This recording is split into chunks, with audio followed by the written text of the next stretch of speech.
नमस्कार दोस्तों, आप सबका स्वागत है मेरे चैनल पर। जैसा कि आजकल हम देखते हैं कि हर दूसरा व्यक्ति कोई ना कोई अपनी उंगलियों में रत्न धारण किए हुए है।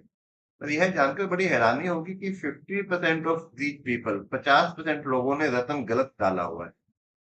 ऐसा क्यों है? क्या ज्योतिषाचार्य नहीं जानते कि उनको क्या रत्न देना था? ऐसा ही है। पर हम कैसे जाने कि यह रत्न ठीक है कि नहीं है? हम तो ज्योतिषाचार्य है नहीं। तो इसी के लिए यह वीडियो मैंने बनाया है कि कोई एक अनजान व्यक्ति भी यह जान पाए कि उसने अपने हाथों में जो नग डाला हुआ है, जो रत्न डाला हुआ है, वह ठीक है या नहीं है।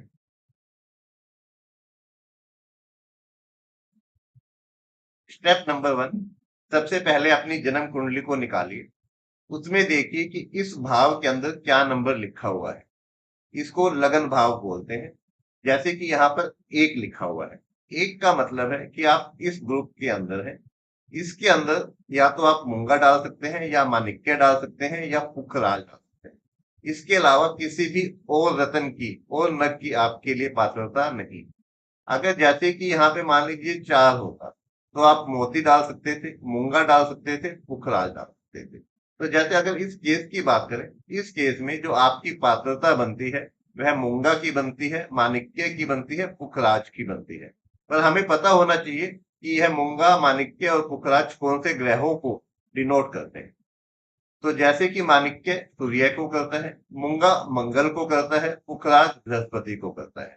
तो अब हमें यह जांचना है कि क्या सूर्य, मंगल और बृहस्पति हमारे कुंडली के अंदर ठीक से बैठे हुए हैं। तो इसके लिए जो स्टेप नंबर 2 है, वह चेक कीजिए कि क्या वह इन नंबर में तो नहीं बैठे हुए। जैसे कि सूर्य यहाँ पे कहाँ पे बैठा हुआ है? 7 नंबर में।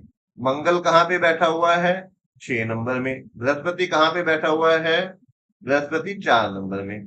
तो यहाँ पे लिखा हुआ है कि 7 नंबर में सूर्य नीच राशि का हो जाता है। तो अगर कोई भी ग्रह नीच राशि में आ जाता है, तो उसका उसका रत्न नहीं डाला जाता। तो हमें यहाँ से क्या पता लगा कि माणिक्य तो हमारी श्रेणी से निकल गया। अब हमारे पास केवल मंगल बचे हुए हैं या बृहस्पति बचे हुए हैं। मतलब कि या तो हम मूंगा डाल सकते हैं, या फिर हम पुखराज डाल सकते हैं। तो यह हो गया स्टेप नंबर 2। अब इसके बाद स्टेप नंबर 3। स्टेप नंबर 3 में हमें चेक करना है ये वाला घर, ये वाला घर और ये वाला घर। अब इस घर में कौन कौन से ग्रह बैठे हुए हैं? इस घर में मंगल बैठे हुए हैं, इस घर में राहु बैठे हुए हैं, और इस घर में कोई भी नहीं बैठा हुआ है। अगर कोई भी ग्रह जो इस घर के अंदर बैठा हुआ है, उसका नग नहीं डाला जा सकता है। तो यहाँ पे हमें क्या पता लगा कि मंगल भी पात्रता का अधिकारी नहीं है। तो हम मंगल का भी कोई भी नग नहीं डाल सकते हैं। तो यहाँ पे सूर्य तो हमने पहले ही मना कर दिया क्योंकि वह नीच राशि में था।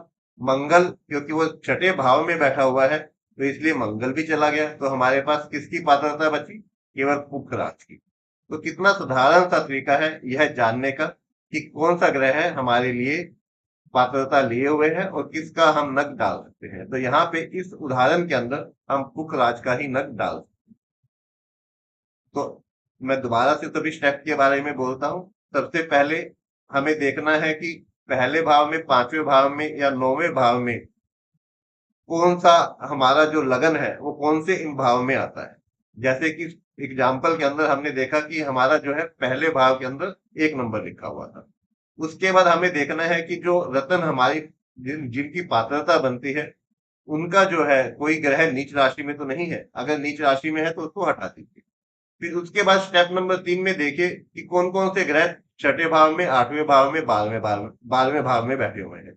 अगर जो ग्रह जो हमारे निकले थे, जो प्लेनेट या जो रत्न हमारे निकले थे, अगर उनमें से कोई भी ऐसा प्लेनेट है जो छठे, 8वें, 12वें में बैठा हुआ है, तो उसके भी नग को हटा दीजिए।